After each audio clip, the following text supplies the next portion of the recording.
Então, o Maternidade Consciência é um projeto que eu venho tocando, tem quase 2 anos, assim, um projeto, digamos assim, que começou de uma forma bem experimental, até caseira. E ainda continua meio caseiro, depois eu vou mostrar um pouquinho da cara dele para vocês. E o objetivo é ver como é que a gente pode ampliar a comunicação de informação baseada em evidências científicas para gestantes e mães, assim, dentro da área materno-infantil. Como que nós, mães cientistas, que eu acredito que a maioria do público que está aqui seja de cientistas, então, como que nós, mães cientistas, podemos ajudar outras mães a se informarem sobre ciência e mães que não são cientistas, que não têm acesso à literatura científica. Deixa eu ver se hoje eu vou conseguir. Ó, antes tinha dado certo, agora não deu.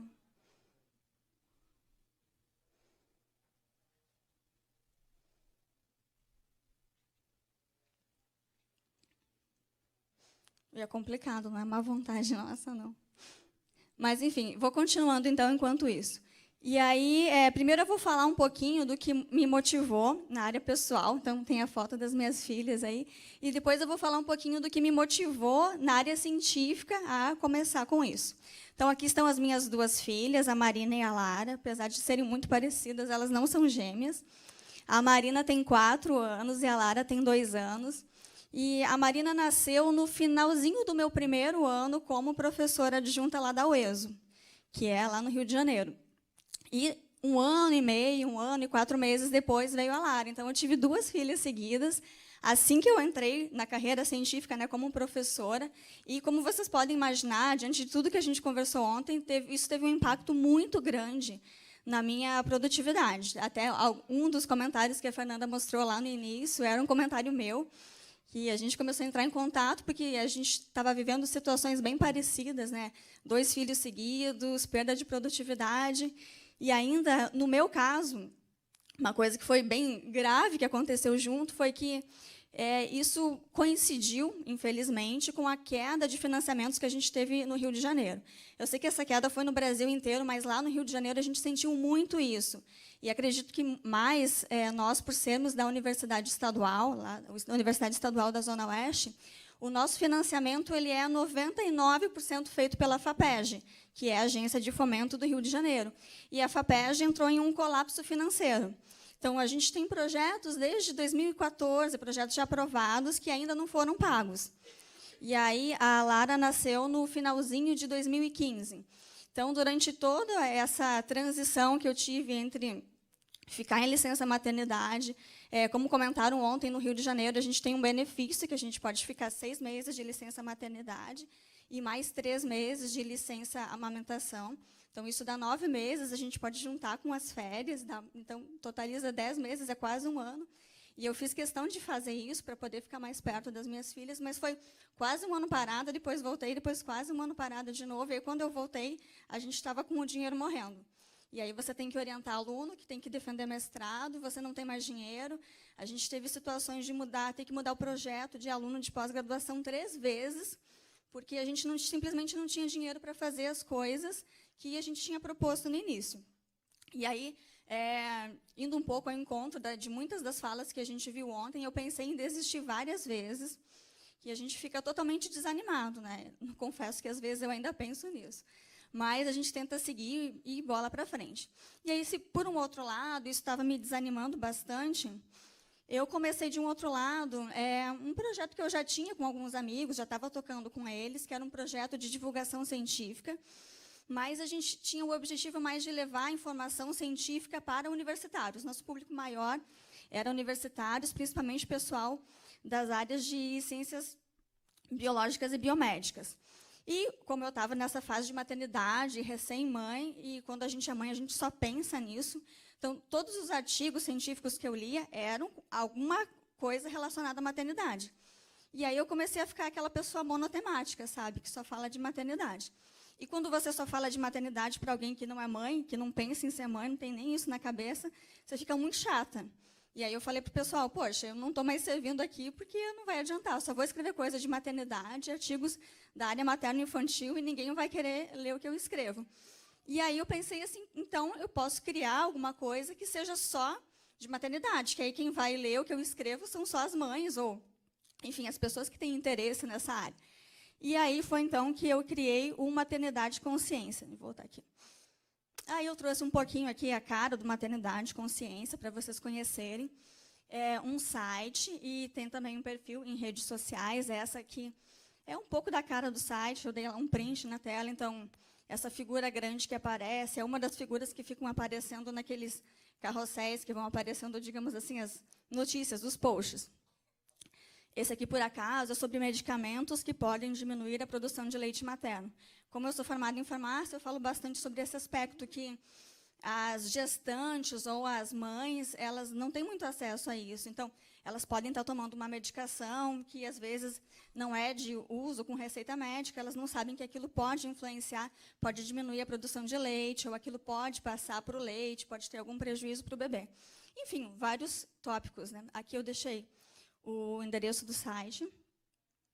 Aqui alguns dos posts, acho que vai ficar, não sei se dá para ler daí, mas só para exemplificar, então, por exemplo, um post aqui falando se tintura e alisamento de cabelo podem trazer risco para o bebê, e aí eu tento trazer o que é ciência.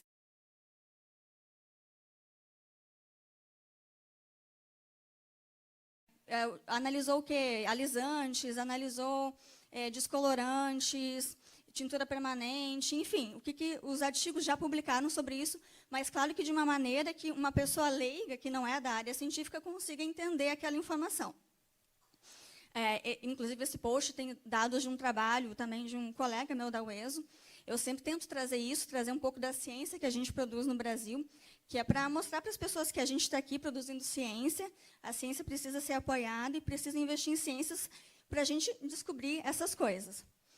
Esse outro post aqui, falando da depressão pós-parto no Brasil, então, justamente, esse é um trabalho lá da Fiocruz, que mostra que praticamente 1/4 das mulheres no Brasil sofre de depressão pós-parto.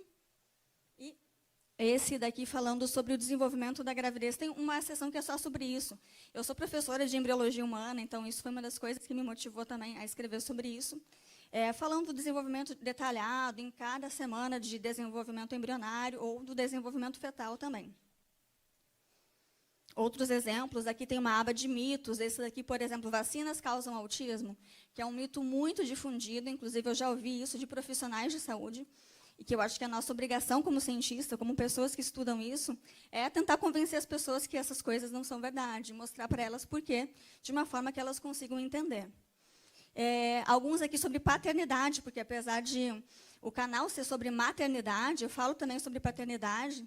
Então, esse falando que a saúde dos filhos também depende dos hábitos dos pais, que, em geral, você tem aquela ideia de que tudo que a mãe faz vai impactar na saúde do filho. Então, a grávida tem que comer direito, não pode usar tais e tais medicamentos, mas tudo que o pai fez antes da concepção não importa. E isso não é verdade, né? A ciência tem demonstrado cada vez mais como é importante o pai ter bons hábitos de saúde antes da concepção, porque isso vai influenciar nos genes que ele vai passar para o filho. Esse outro aqui falando sobre medicamentos que podem alterar a fertilidade masculina, diminuindo a contagem de espermatozoides. E, curiosamente, esse é um dos posts mais acessados do site. O site é de maternidade, o post mais acessado é sobre paternidade. Tem muito homem que entra lá e comenta. E aqui é um pouco do perfil nas mídias sociais. E, ao contrário do que acontece com o site, nas mídias sociais a gente tem uma interação muito, muito maior com as pessoas. É um jeito mais fácil que as pessoas têm de entrar em contato com vocês. E eu acho que também, pelo fato de, nas mídias sociais, você ter uma visão mais pessoal, eu me coloco mais um pouco como mãe. E aí, muitas das pessoas que me escrevem, eu recebo um monte de mensagens todo dia, elas falam que, poxa, nunca tinha visto uma mãe cientista, como se fosse uma coisa assim de outro mundo. E aí elas falam, nossa, isso é incrível, tem gente que pesquisa, que estuda isso. E claro que os trabalhos que eu falo não são coisas que eu faço, a minha área é de oncobiologia, eu comento muita pouca coisa sobre o que eu faço. Em geral, são outros trabalhos de outros grupos. E as pessoas gostam de saber que tem gente que pesquisa isso e que tem gente no Brasil que pesquisa isso, e elas passam a apoiar mais, assim, a defender mais a ciência. Então, o perfil aqui no Maternidade Consciência, esse é o perfil do Instagram. Ele cresce muito, hoje tem mais de 40 mil seguidores que acompanham, e é uma troca bem grande. Assim, eu atualmente não consigo dar conta de responder todas as mensagens. Até um dos objetivos é trazer mais pessoas, mais cientistas que possam me ajudar a tocar isso, porque eu acho importante a gente responder as pessoas que procuram, mas, claro, que também sozinho não dá para tocar, porque é uma coisa, mais um projeto mais pessoal, digamos assim, que eu tenho, e quando eu estou em casa, eu tenho as minhas 2 filhas para cuidar, não posso ficar no telefone, e a gente sabe que a gente tem que dar atenção para a criança, então, também tem esses 2 lados. Aqui alguns dos posts, só para exemplificar. Esse falando um trabalho bem bacana que saiu no mês passado, associando níveis de marcadores inflamatórios durante a gestação com alteração na formação de conexões cerebrais no feto. E aí eu explico um pouquinho sobre o que o trabalho fala. Esse daqui para a pessoa entender melhor o que é a translucência nucal, aquele exame de ultrassom que toda grávida tem que fazer no primeiro trimestre, que é super importante, que é assustador. Então, falando um pouco sobre o que é, o que significa uma translucência nucal elevada, quais são os riscos, tem muita coisa errada que circula na rede sobre isso, e aí tentar esclarecer um pouco essas informações. Eu faço alguns infográficos também, que são maneiras mais simplificadas que existem de você passar uma mensagem, uma coisa mais visual. Claro que aqui eu só estou mostrando as fotos. Quando você clica na foto, tem um texto. E aí, no infográfico, é um texto mais curtinho. Então, as pessoas gostam muito de compartilhar esses infográficos, porque elas olham e fica uma coisa bem visual. Então, compartilha um infográfico com aquele textinho associado. Esse, por exemplo, está falando como que a microbiota da flora intestinal da mãe vai, aos poucos, colonizando a microbiota da flora intestinal do bebê. Isso acontece desde o último trimestre da gestação até que durante o período de amamentação. Aqui uma fotinho de um dos modelos que eu uso nas aulas de embriologia. Eu dou aulas de embriologia, a gente usa alguns modelinhos, que eles são bem interessantes. Esse daqui mostra o finalzinho do período de implantação, esse outro infográfico mostrando o desenvolvimento gestacional, aqui embrionário, fetal. E, de vez em quando, eu aproveito para introduzir algumas coisas da área de ciência mesmo, sem ter uma relação direta com maternidade, falando sobre o que faz um cientista, os dilemas que a gente enfrenta, para tentar fazer a população enxergar um pouco o que a gente passa e apoiar um pouco a busca por investimentos em ciência aqui no Brasil. E aí eu vou falar um pouquinho, então, das razões científicas, do por que eu acho que é importante a gente fazer esse tipo de papel, de não apenas pesquisar, ficar na bancada, mas também de passar para a população o que a ciência está pesquisando. E isso tudo acontece porque, hoje, a gente tem um acesso à internet muito amplo. Todo mundo aqui tem acesso à internet. Nos países desenvolvidos, coloca-se mais ou menos em torno de 85% das pessoas com acesso à internet, e aqui no Brasil já é mais de 70% da população que acessa a internet. E a internet é muito utilizada como fonte de informação em saúde. Isso a gente não pode negar. Alguns países têm estudado muito esse comportamento de busca de informação de saúde na internet. Então, tem até aqui uma piadinha, que é o que você faz quando você se sente mal. Então, aqui tem, sei lá, 2% da população vão imediatamente no médico e o resto vai lá no Google, digita os sintomas para ver o que tem. E esse é um hábito que, cada vez mais, ele tem se tornado super comum. Talvez muitas pessoas aqui já tenham feito alguma coisa parecida. Internacionalmente, se chama até esse hábito, de você procurar na internet sobre os seus sintomas ou sobre alguma informação de saúde que você queira, se chama Dr. Google. Aqui, em português, a gente fala que é o Dr. Google também. E alguns países já estudam muito bem esse fenômeno, o que o Dr. Google traz, por que as pessoas vão no Dr. Google, o que elas digitam e o que elas ganham em troca, qual o tipo de informação que elas obtêm fazendo isso. Nos Estados Unidos, por exemplo, já se sabe que 59% da população usa a internet para obter informação em saúde. E lá, a internet já se tornou a principal fonte de informação em saúde. Então, ultrapassa até mesmo as consultas que as pessoas fazem com médicos ou outros profissionais de saúde. A primeira coisa que a pessoa faz é realmente ir no Google e pesquisar sobre as suas informações de saúde, e aí, se ela achar que é necessário, enfim, se não conseguir tratar sozinha, se aquele problema persistir, aí ela pensa em um médico ou um outro profissional de saúde. E eles viram que as mulheres elas são muito mais propensas do que os homens a terem esse hábito de ir na internet e procurar informações sobre a sua saúde. Nem sempre sobre alguma doença, mas sobre saúde em geral. E o que eles viram também é que, durante a gestação, é o período, digamos assim, é o topo da montanha. Então, a gente tem as pessoas que procuram informação em saúde na internet, tem as mulheres que procuram mais, e a gente tem as mulheres grávidas, porque, durante a gravidez, existem inúmeras transformações que ocorrem no corpo, inúmeras dúvidas que surgem, a mulher fica pensando, eu posso fazer isso, não posso? Não tem como você acessar o seu médico sempre, e muitas das mulheres não têm um médico que acompanhe elas. Então, elas vão para a internet para saber, tirar essas dúvidas, e, às vezes, até por curiosidade, para se conectar com outras mulheres que estão na mesma fase, para encontrar alguém numa situação parecida e trocar alguma ideia. E essa busca, então, por informação de saúde na gestação, ela chega a 99% da população das gestantes. Alguns estudos já mostraram isso. E isso acontece tanto em pessoas de alta renda quanto de baixa renda. Isso nos Estados Unidos. E aí, aqui no Brasil, já foi visto que 46% das pessoas utilizam a internet como fonte de informação em saúde. Essa é uma informação da pesquisa de 2016. E aqui também existe isso, que as mulheres fazem mais do que os homens. Eu acredito que seja um hábito quase global das mulheres buscarem mais informações sobre a sua saúde do que os homens. E, quando a gente fala em informação sobre saúde na internet, é o mesmo cenário.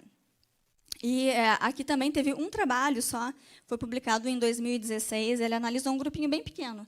Foram umas 215 gestantes, e eles viram que 99% delas também utilizaram a internet como fonte de informação em saúde. Aqui tem algum viés, porque esse questionário foi distribuído na internet, então as pessoas que responderam esse questionário são pessoas que já estavam utilizando a internet. Então, claro que praticamente todas elas deveriam ter esse hábito. Então, aqui a gente tem muita coisa para pesquisar ainda, para saber qual é o hábito da população brasileira em fazer isso e onde que essas pessoas procuram informação. E aí, então, quando a gente se pergunta isso, onde é que essas pessoas estão procurando informação? Quais são as possibilidades? Então, aqui no Brasil, a gente tem sites de instituições públicas, podem ser, por exemplo, um site que a universidade faz, uma associação de pesquisa, uma associação médica, que, vamos combinar, são os sites menos acessados, né? Quando a gente pensa na população em geral, que tem alguma dúvida, muito pouco, provavelmente, essa população vai acessar um site de uma instituição de pesquisa para procurar alguma informação do que ela está procurando. Sites comerciais e de organizações não governamentais. Alguns desses sites comerciais são bem utilizados, porque eles aproveitam e colocam fóruns lá no meio. Então, são, por exemplo, sites de marcas de higiene, de produtos para bebê. Eles fazem uns fóruns para mães, e as mães vão lá, digitam as suas dúvidas, e várias outras mães vão lá e tentam responder e ajudar. Existem também blogs e aplicativos de celular. Hoje em dia, qualquer um pode ter um blog, qualquer pessoa escreve lá, vou fazer um blog sobre maternidade. Chega lá e começa a postar o que quiser. Então, esses blogs, existem alguns que são muito acessados e muito famosos. E aplicativos de celulares também, a gente tem aplicativos que acompanham a gestação. Então, por exemplo, a grávida está lá com 22 semanas, aí o aplicativo fala, com 22 semanas, o seu bebê parece assim, assado, ele faz isso, faz aquilo. E é bem interessante para a grávida poder acompanhar o que está acontecendo. Claro que nem sempre essa informação é precisa, mas é a informação que ela tem disponível. E existem também as mídias sociais, como, por exemplo, os fóruns e as redes sociais. E eu destaquei esse aqui embaixo, porque são os que mais são utilizados. Porque nas mídias sociais a gente consegue acessar as coisas muito rapidamente, e o que é mais importante, a gente compartilha a informação de um jeito muito fácil. Então, vai para o Facebook, Twitter, Instagram, você vê uma informação lá, você compartilha aquilo, e muitas outras pessoas ficam sabendo também. Então, esses meios assim das mídias sociais hoje em dia são meios muito utilizados. E eu acho que nós também, como cientistas, se a gente quer passar informação científica, a gente não pode menosprezar isso, não pode achar que a mídia social é só para fazer amigo ou falar besteira. Não, porque existe muita coisa séria sendo falada, e existe coisa que deveria ser séria, mas não está sendo levada com seriedade. E, então, se por um lado é muito bom que todo mundo tenha acesso à internet, muita gente, muitas pessoas tenham acesso, por um outro lado, a gente tem o problema de que a internet é um território praticamente livre. Qualquer pessoa chega lá, escreve o que ela quiser, e a outra pessoa que está lendo aquilo não necessariamente vai conseguir filtrar e saber se aquela informação é verdadeira ou não. Então, se eu quero saber alguma coisa sobre ciência, algum assunto que a ciência explique, e eu colocar isso no Google, o Google vai me oferecer um monte de opções lá. E aí, como é que eu vou saber se está certo ou não? Então, nós, como pesquisadores, a gente é treinado para fazer isso, mas a população, em geral, não é.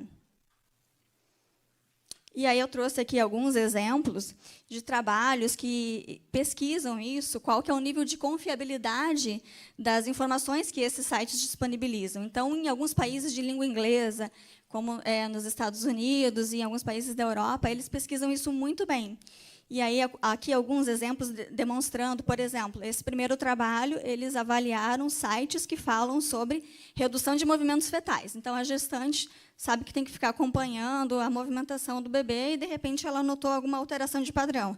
Aí ela vai lá e digita no Google e aparecem vários sites e eles analisaram o conteúdo desses sites. E eles viram que 70% dos sites que eles encontraram falando sobre isso, eles contêm informações que não estão de acordo com as evidências científicas. Nesse outro exemplo, esse segundo trabalho, eles avaliaram informação disponível em mais de 600 sites, em quase 3.000 aplicativos de celulares que falam sobre alimentação infantil. Isso de língua inglesa. E o que eles encontraram foi que as informações são de baixa qualidade, ou seja, se você pegar a informação que deveria estar sendo passada, informação que tem base científica, e comparar com a informação que está realmente sendo passada, a qualidade é bem inferior.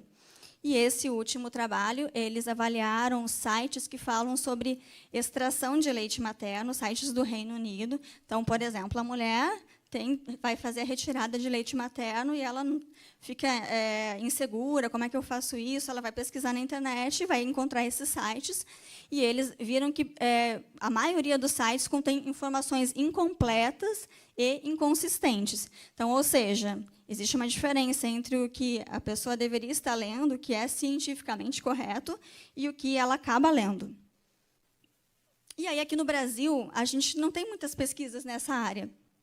Eu encontrei só um trabalho de 2014, de um grupo de São Paulo, e eles avaliaram a qualidade e a completude da informação sobre cesárea, que estava disponível nos sites brasileiros, e eles concluíram que ela é de pobre a moderada.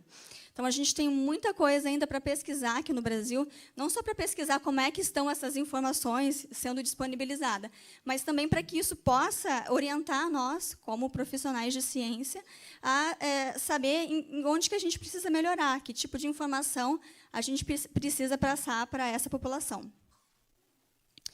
E aí, aqui eu trouxe só um exemplo dos milhares de exemplos que poderia trazer, não sei se vai ficar fácil de vocês lerem, mas também não precisa ler, eu vou falando aqui um pouquinho do que eu imaginei aqui de trazer para exemplificar como é que é essa situação. Então, vamos supor que uma gestante, uma pessoa que está tentando ficar grávida, ela quer saber alguma coisa, posso fazer isso, posso não fazer aquilo, o que ela vai fazer? Ela vai no Google, se ela não tiver acesso à literatura mais científica, e vai digitar lá a pergunta dela. Então, se a gente começa a digitar no Google, grávida, pode, o Google já completa lá, pode beber cerveja? Então, é uma das perguntas que são mais feitas no Google, grávida pode beber cerveja? E aí, se a gente digita essa pergunta, aparece uma infinidade de links aqui, né? Claro, eu não coloquei todos os links, mas, em geral, esses primeiros links são os mais acessados. Algumas pesquisas falam que o primeiro link que aparece é o que vai ter 30% do tráfego. O segundo link vai ter uns 18%, e aí isso vai diminuindo à medida que a gente vai descendo na lista de ranqueamento do Google. E, claro, essa lista de ranqueamento do Google é baseada em vários algoritmos. Tem pessoas que estudam especificamente como que você ranqueia muito bem uma página. Mas, em geral, as primeiras páginas são páginas mais voltadas para isso. Então, aqui, realmente, na primeira página, que é a do Baby Center, que é um dos maiores sites que a gente tem aqui no Brasil, acho que muita gestante já deve ter ido para o Baby Center, tem muitas e muitas informações. É um site comercial, claro, não é um site científico, não tem nada de científico, mas tem alguns profissionais de saúde que escrevem lá algumas coisas, tentam responder algumas das dúvidas das mulheres. Depois eu vou mostrar para vocês um pouquinho de cada site. Depois ele vai para um site da BBC aqui do Brasil, depois vai para um site que eu acho que é VIX, e depois vai para um site daquele programa Bem-Estar da Globo.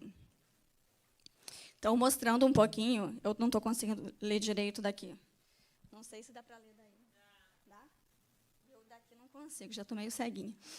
Então, o que ele fala aqui no site do Baby Center? Ele fala que ninguém sabe ao certo o quanto o consumo de álcool durante a gestação pode afetar o desenvolvimento de um bebê. E, por isso, o Ministério da Saúde aconselha que mulheres grávidas não tomem nada de bebida alcoólica. Tá uma informação certinha, né? Mais ou menos certinha. A informação que o Ministério da Saúde fala é exatamente que a grávida deve evitar bebida alcoólica. Porém, eles continuam, né? E aí falam que alguns médicos acabam liberando e que, na prática, infelizmente, é o que acontece, né? E aí tem uma médica que fala que o que vale é o bom senso, aí eles continuam. E aí, no final, eles vão dar um conselho, que é o que a pessoa vai levar como uma mensagem do site, que é: o conselho é que, se a mulher quiser mesmo beber, a quantidade ingerida durante a gestação não ultrapasse 1 ou 2 doses de álcool 1 ou 2 vezes na semana. Então, a grávida que está lá procurando informação no Google, o que ela vai ficar como conselho do principal site que é mais acessado? Ela, poxa, se eu quiser mesmo beber, e a grávida deve estar querendo beber, senão ela não ia procurar no Google se ela pode beber cerveja ou não, ela vai pensar, poxa, eu posso beber 1 ou 2 doses de álcool 1 ou 2 vezes na semana. Então, o site aqui está falando que eu posso. E o próprio site está indo contra a recomendação do Ministério da Saúde. Aí, se a gente passa para o segundo site, que aparece no ranqueamento do Google, é o site da BBC Brasil, e eles colocam uma mensagem bem grande, já mais ou menos científica, né? Álcool com moderação na gravidez não prejudica bebê, dizem os cientistas. Então, a pessoa já lê aquilo, é engraçado, eu tenho muito essa percepção, desde que eu comecei o Maternidade de Consciência, quando a gente fala os cientistas, as pessoas, poxa, os cientistas falaram, então é verdade, se os cientistas falaram. E aí eles falam aqui de um trabalho britânico que analisou várias gestantes, é um trabalho que recebeu um monte de críticas depois, porque eles não acompanharam as crianças por um longo tempo, mas, enfim, eles falam desse trabalho, eu não coloquei a reportagem inteira, é uma reportagem grande, e aí lá no final eles falam de outros trabalhos que viram que realmente doses pequenas de álcool podem ter um efeito deletério e que, então, né, não existe um consenso. É isso que essa reportagem fala. Mas, quando a manchete da reportagem, se a gente vier aqui no que o Google mostra, é: álcool com moderação na gravidez não prejudica o bebê. Então, é isso que as grávidas estão lendo na internet. O terceiro site, que é aquele que vai receber, sei lá, uns 10% de acesso só, é um site do VIX, eu nem conhecia esse site. Ele fala que, como ainda não há um consenso sobre a quantidade segura de bebida alcoólica que uma gestante pode consumir, até porque existem diferenças individuais na quantidade de enzimas que cada pessoa possui, e a gente metaboliza o álcool de forma diferente. Então, de repente, eu poderia beber meia dose de álcool a cada 15 dias, que não ia ter problema, mas alguma pessoa ali poderia beber essa quantidade e ter problema. Então, não tem como a gente falar dose segura mesmo. Então, tá ok. Então, a recomendação é restringir 100% o consumo durante os meses da gravidez. E aí fala que a bebida pode causar várias alterações neurológicas e tal. Então, está uma informação certinha, está legal, pequena, certinha, mas esse foi o terceiro site que o Google ranqueou, provavelmente muito poucas pessoas vão acessar. E, se acessarem, já vão ter acessado os outros que falam um pouco o contrário disso. E aí, o último dos 4 que eu coloquei aqui é o do bem-estar, e ele fala que os riscos de consumir álcool na gravidez, faltam evidências, enfim, a ciência não sabe dizer muito sobre o assunto, né? Na verdade, existem várias evidências, né? Mas, enfim, então, só para dar um panorama do que a mulher tem. E um dos poucos, um exemplo dentro aliás, dos muitos exemplos que eu poderia trazer aqui. Isso, então, é o que as pessoas fazem quando elas vão buscar no Google, né? Que é o que a maioria das pessoas que não têm acesso à literatura científica, elas fazem. E aí, isso eu mostrei sobre o que elas veem na internet. E se a gente for para a mídia impressa? Então, trouxe aqui um exemplo do que saiu na revista Super Interessante. Eles fizeram um especial gestante, foi no mês passado, agora em 2018, ou seja, um especial gestante, só sobre gestação, da revista Super Interessante, que aqui, entre o povo brasileiro, acho que é considerada a revista mais científica que eles têm acesso. Então, o que eles falam lá na Super Interessante? Tem uma seção de mitos e verdades, e aí eles colocam lá, dentre os vários tópicos, sobre grávida pode beber álcool ou não. Então, tem aqui, ó, grávida não pode beber nadinha de álcool, e eles consideram isso um mito. Aí eles falam assim, está provado que beber muito, ou seja, mais do que 5 drinks de uma só vez durante a gravidez, pode trazer déficits cognitivos para o bebê. Mas, apesar das controvérsias e da dificuldade em realizar pesquisas sobre o tema, não há evidências confiáveis de que um copo de vinho ou de cerveja por dia, eles ainda ressaltam, sim, por dia, possa trazer problemas para o feto. Ou seja, o que saiu na mídia impressa para as gestantes do Brasil esse ano? Que ela beber um copo de vinho ou de cerveja por dia não deve causar problemas para o feto.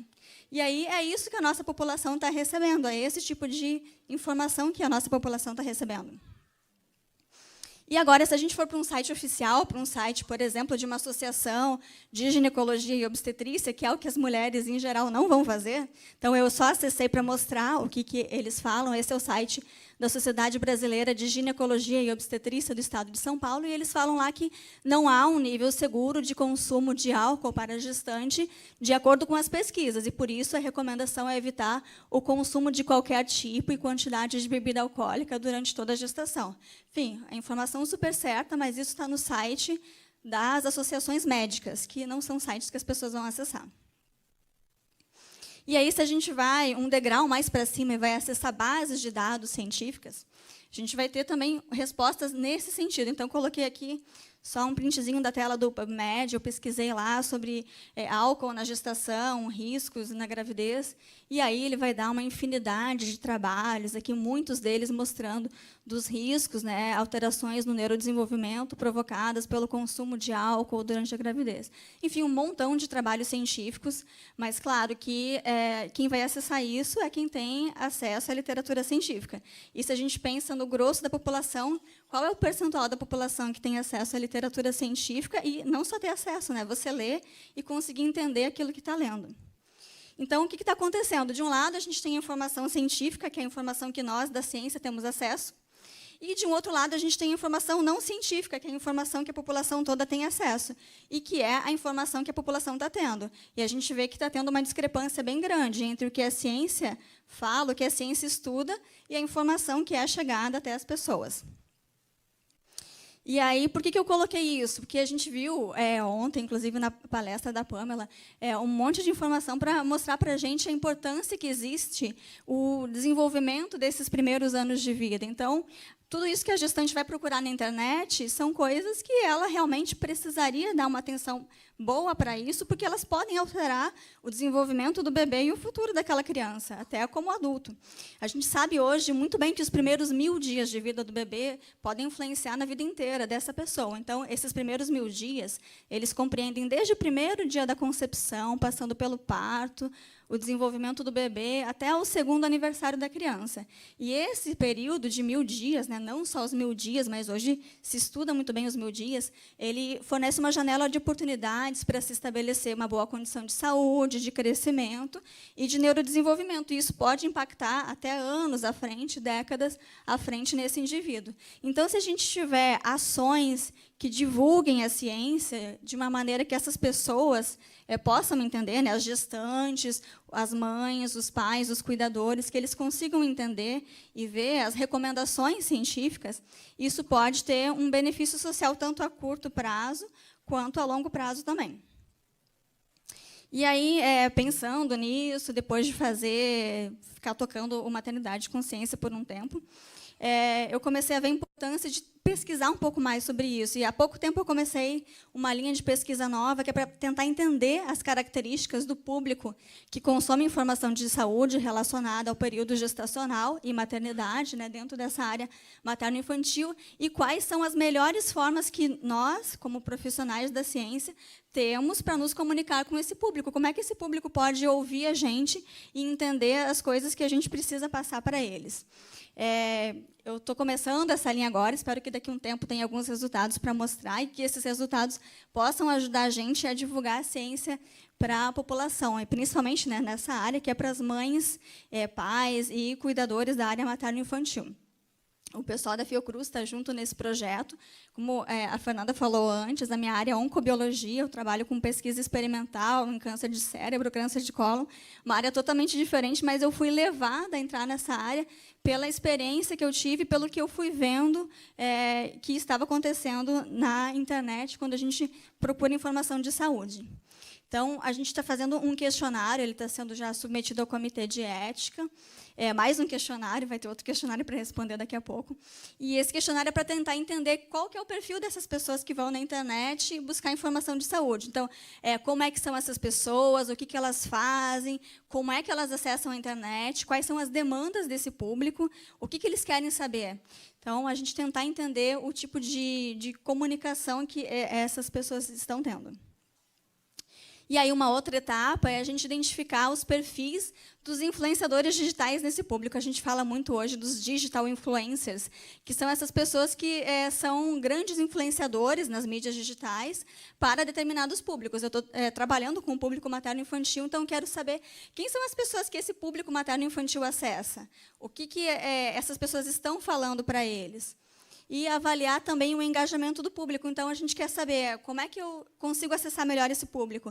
Será que a gente faz textos mais longos, mais explicativos, textinhos mais curtos, aqueles infográficos? Será que a gente tem que produzir vídeos, né? Um cientista lá falando o que a ciência sabe sobre determinado tema? Então, avaliar como é que é a receptividade do público para cada tipo de comunicação que a gente pode fazer. E aí, só para ter uma ideia aqui, mostrar um pouquinho para vocês, tem alguns resultados. A gente fez isso, é uma análise só de 30 dias, analisando no Instagram, uma coisa bem geral, então, olhando perfis que falam sobre maternidade em geral, quem são as pessoas que mais falam e que mais são ouvidas na área de maternidade dentro do Instagram. Então, a gente consegue ver esses 9 perfis aqui, e se a gente for ver quem são essas pessoas. São perfis de lojas infantis que vendem roupinhas de criança, e as mães gostam de ver as roupinhas, vão lá e ouvem o que as pessoas falam.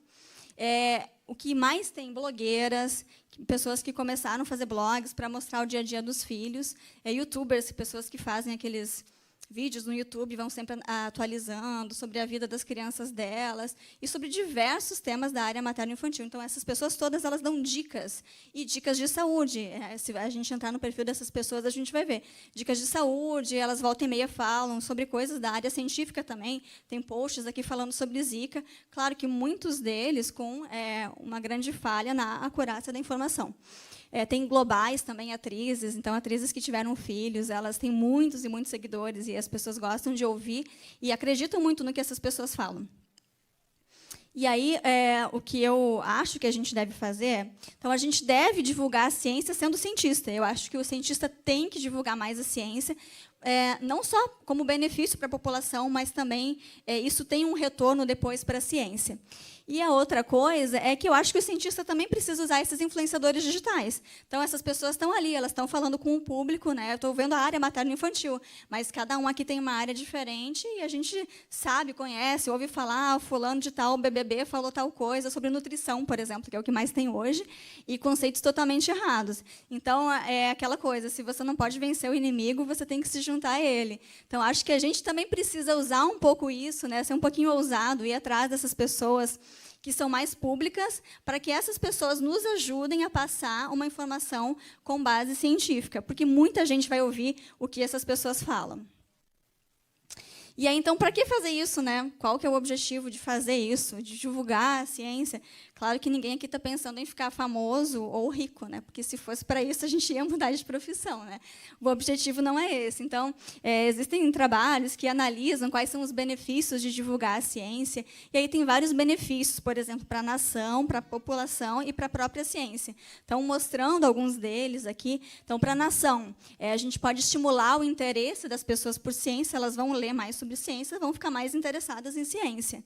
A gente pode, com isso, influenciar políticas a respeito de desenvolvimento e investimentos científicos. A gente pode atrair mais jovens para fazer ciência e tecnologia. Para a ciência, isso tem um retorno de satisfação pessoal para o próprio pesquisador. Não vou negar, o trabalho que eu faço, por exemplo, no Maternidade e Consciência, tem muito retorno para mim. Todos os dias eu recebo mensagens das pessoas, isso é muito legal, elas valorizam muito o trabalho que a gente faz, e muitas vezes, eu, como cientista da área básica, a gente não tem retorno nenhum, né? A gente fica lá dentro de um laboratório fechado, mexendo em um monte de tubo, às vezes com ratinho, camundongo, você não consegue ver diretamente, né? Não vê diretamente a aplicação do que você está produzindo na sociedade. Claro que a gente sabe que existe uma aplicação, mas a gente não vê a aplicação imediata. Isso também gera um apoio social e financeiro para a ciência, que se as pessoas se interessam mais, se elas sabem que precisa pesquisar, que a ciência que responde essas perguntas, elas vão apoiar mais a ciência. E o pesquisador que divulga mais os seus trabalhos, ele acaba sendo mais visto. Sendo mais visto, outras pessoas vão ver, inclusive outros cientistas, e isso pode acabar atraindo mais colaborações para ele e vai gerar mais produtividade também. Para o povo, né, é inegável que isso melhora a compreensão do povo sobre vários temas, ajuda na educação científica, a gente formar uma sociedade educada cientificamente, que é uma das grandes falhas que a gente tem aqui no nosso país, e também ajuda na tomada de uma decisão informada, porque, no caso da área materno-infantil, muitas dessas questões são dúvidas da gestante, ela não tem uma resposta certa. Então, o exemplo que eu mostrei ali do álcool, ela vai lá e procura na internet se pode ou se não pode tomar álcool, e ela vai tomar uma decisão baseada no que ela estiver lendo lá. No caso, se for uma informação científica, ela vai tomar uma decisão informada em bases científicas. E aí existem alguns benefícios que são mútuos, eles são bons para todo mundo, para o povo, para a ciência, para a nação. Por exemplo, aumentar a confiança que a população sente na ciência e nos seus pesquisadores, melhorar a credibilidade que a ciência tem em relação à população, que muita gente ainda torce o nariz, fala, cientista não sabe nada. Há um tempo atrás falava que ovo fazia mal, não podia comer ovo. Agora todo mundo fala que o ovo é fit, pode comer um monte de ovo por dia. Então, muitas pessoas ainda têm um certo preconceito com a ciência. E ajuda nós, os próprios cientistas, a ir contra essa anticiência, né? Essas vertentes que, em alguns lugares, têm sido cada vez maiores, de mitos anticientíficos, né? Como, por exemplo, as pessoas que não se vacinam porque falam que, enfim, várias razões, as vacinas são feitas para dar doenças para a gente, e aí, com isso, a população toda, né, a sociedade pode ter uma série de prejuízos. E aí, para encerrar, eu quero agradecer a atenção de vocês, agradecer o pessoal lá da Fiocruz, a doutora Maria Cristina Soares Guimarães, que ela é lá do ICICT da Fiocruz, o Instituto de Informação Científica e Tecnológica, o Douglas, que ele é um especialista em marketing digital, ele é mestrando lá da Fiocruz, e, como especialista em marketing digital, tem muito a acrescentar, porque a gente não sabe nada dessas áreas. É muito legal, tem uma troca bem bacana. Eu sou das ciências biomédicas, e o pessoal das ciências sociais, então, cada um pensa de um jeito. Às vezes, eu tenho um pensamento, a gente começa a conversar, e eles me trazem uma outra visão completamente diferente. Então, eu acho que isso é uma troca super produtiva.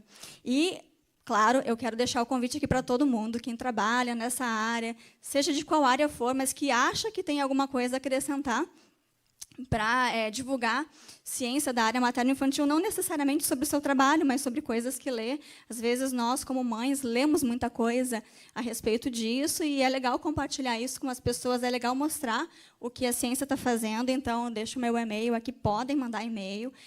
O meu objetivo é unir forças para que cada vez mais cientistas possam ir para a internet, não só a internet, né, mas eu estou usando principalmente a internet agora, para a gente levar informação científica para as pessoas que não têm acesso à ciência. E obrigada.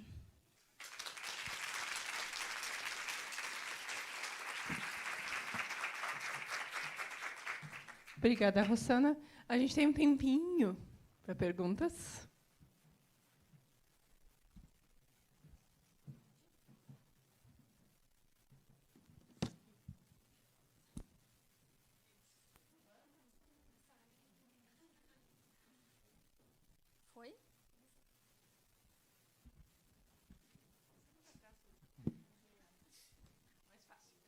Bom dia.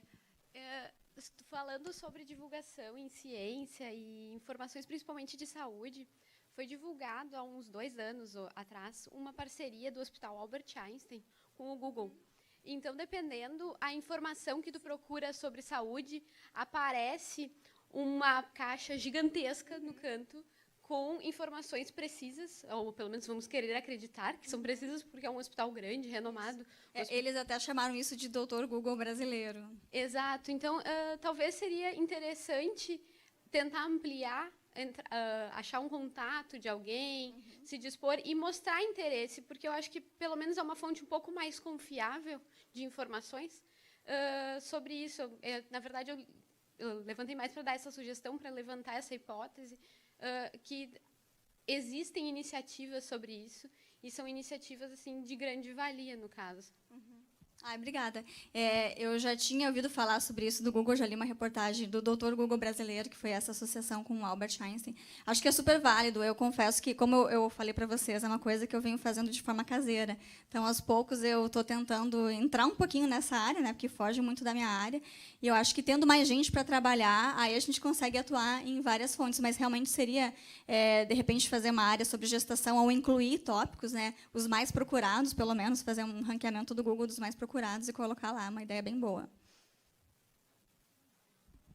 Oi, bom dia, Rosana. Eu estava acompanhando a tua apresentação e eu faço uma análise no meu pós-doutorado aqui na PUC, que eu estou concluindo, na área da comunicação, e eu analiso um grupo de mães, um clube de mães que tem online, e, na verdade, o interesse inicial foi a questão metodológica. Eu estava pesquisando sobre etnografia virtual e escolhi o grupo. Só que começaram a surgir tantas questões e dilemas da maternidade, e eu comecei a pesquisar sobre a questão do gênero e da maternidade, e agora estou entregando a minha pesquisa, que ficou sobre o imaginário da maternidade no Brasil. E aí, o que mais me chamou a atenção é porque lá, nesse fórum, né, que é específico, as mães elas se sentem mais à vontade. Tem mães cientistas, tem mães profissionais da saúde, tem mães, né, dos mais variados tipos. Mas eu comecei a listar vários assuntos que mais se colocam hoje em dia em pauta e o que mais causam assim paixões, porque as pessoas ficam discutindo muito sobre parto humanizado, essa questão do aleitamento materno. E é legal que, quando entra uma pessoa da saúde, elas dizem assim, tá, mas aqui o teu papel é mãe, fala a verdade para a gente. Então, a ciência...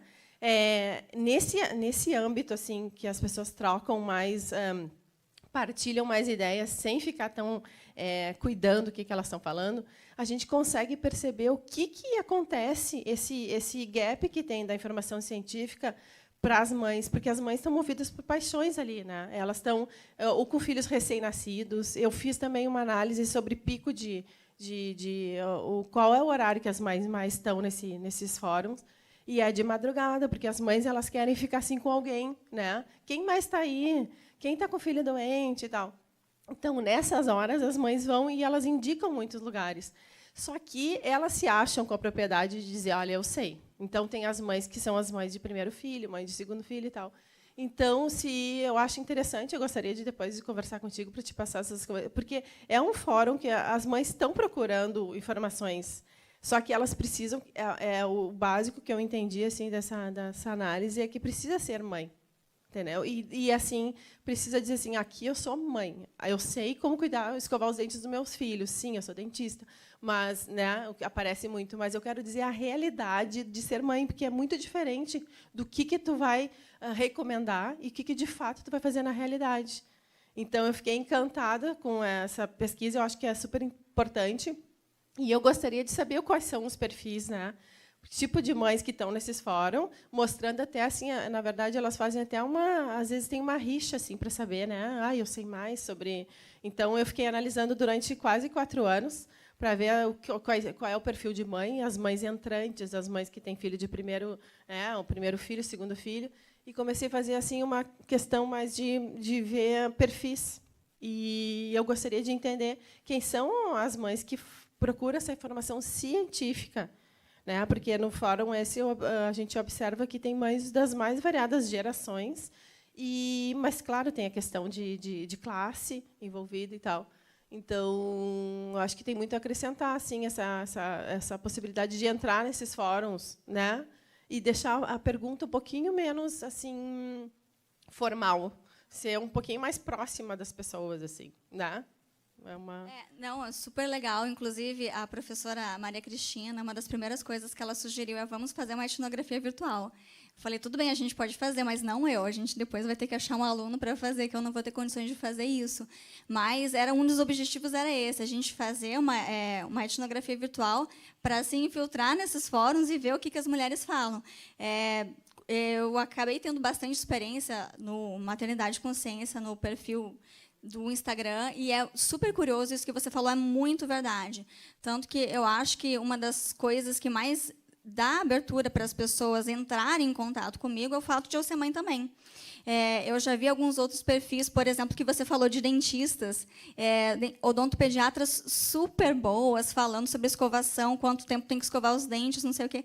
E aí você vai lá e vê nos comentários as pessoas falando assim, você fala isso porque você não tem filho. Se você tivesse filho, eu quero ver você ficar 3 minutos escovando o dente de um bebê de 1 aninho. Então, existe muito dessa identificação. E até uma das coisas que eu tento fazer no Maternidade Consciência, acabo fazendo assim instintivamente, trazer um pouco do lado materno. A gente tem o lado científico, mas vamos adaptar o que a ciência está falando para a nossa realidade de dentro de casa. Então, muitas das recomendações das sociedades científicas eu não consigo seguir dentro da minha casa. Acredito que ninguém conseguiria seguir 100%, e eu sempre passo isso. A gente tem que saber, a ciência tem que ler, e depois a gente tem que conseguir adaptar o melhor possível para a nossa realidade. Eu tento também desconstruir um pouco dessa maternidade perfeita, essa visualização que as pessoas têm de ser uma mãe perfeita, que isso é uma realidade que não existe. Todo mundo vai ter uma série de problemas, mesmo a pessoa que tem acesso à literatura científica, né? Então, isso é super interessante. Isso de deixar a pergunta aberta também é uma boa.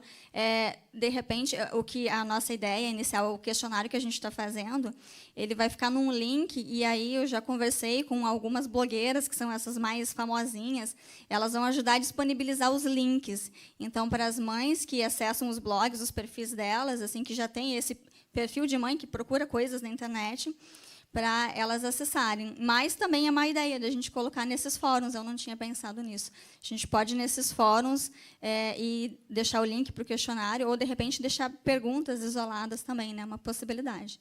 Depois, com certeza, eu vou querer o seu contato para a gente trocar umas figurinhas.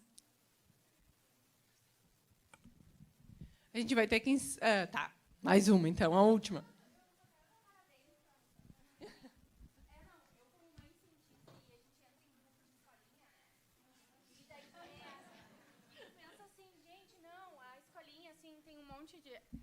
Obrigada. É uma escola boa, então os pais são todos, né, formados, estudam, leem, e quando chega nessa parte científica, tu vê que ninguém entende nada. Tipo, aí é o pavor por causa das picadas de mosquito que estão enchendo as crianças, daí teve um caso de meningite, daí querem isolar a escola. Então, eu queria te dar os parabéns e a gente tentar divulgar isso demais. E eu tento, no grupo, falar as coisas sem querer ofender ninguém, mas, tipo assim, calma, pessoal. Vamos ler o que tem de verdade, não vamos acreditar em tudo que está espalhado por aí. E, principalmente, agora, eu moro em Santa Maria, então agora está um caos por causa da toxoplasmose. Sabe? Todo mundo quer parar de beber água, parar de tudo. Então, eu queria te dar... não, porque eles estão dizendo que é a água, e não é a água. Mas eu queria te dar os parabéns, porque eu acho que isso falta na gente se comunicar mais com a sociedade e parar de achar que só porque as pessoas são formadas em qualquer coisa, elas têm o mesmo discernimento que a gente tem, né, como cientista. Então, parabéns, Rosana.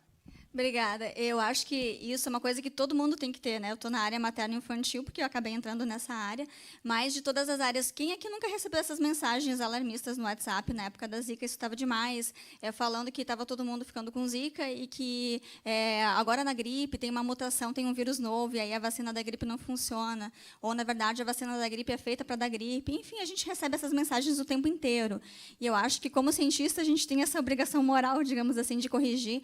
Às vezes é muito difícil. Eu também acho que a gente tem que corrigir sem arrogância, sem prepotência, senão as pessoas já não olham direito para aquilo. Mas a gente tentar falar para as pessoas, né, realmente o que é verdade, o que não é, ou então ensinar as pessoas como é que a gente faz para buscar a verdade. Se a gente não quiser ficar corrigindo toda hora, falar, olha, se você quer saber isso, entra aqui, busca direitinho para você ver se isso é verdade ou se não é, mostrar como não é. Eu acho que acaba sendo um pouco o papel social que a gente deveria ter, que a gente teve anos de formação na ciência, a maioria de nós aqui. Eu acho que é um pouco do papel social que a gente tem que retribuir para a sociedade.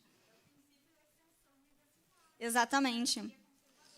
Exatamente. A academia é muito conservadora com as questões de extensão universitária. Esse projeto eu até ia submeter para extensão, mas foi tanta burocracia, tanta coisa que ia ter depois, que eu falei, não, vou continuar tocando, que eu acho que se eu continuar tocando sem ser um projeto de extensão, mesmo que o meu nome não apareça lá em atividade de extensão, eu vou continuando tocando aqui, que vai ser mais fácil e mais tranquilo para eu fazer.